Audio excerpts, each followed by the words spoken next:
او ای پښتنه خاوره مې د تنده،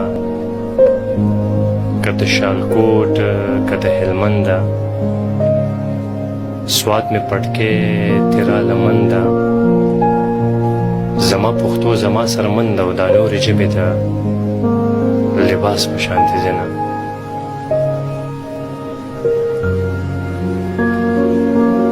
او یارانه دا او دا من شپول کې، او یا مې په بل چا خرڅ په تول کې.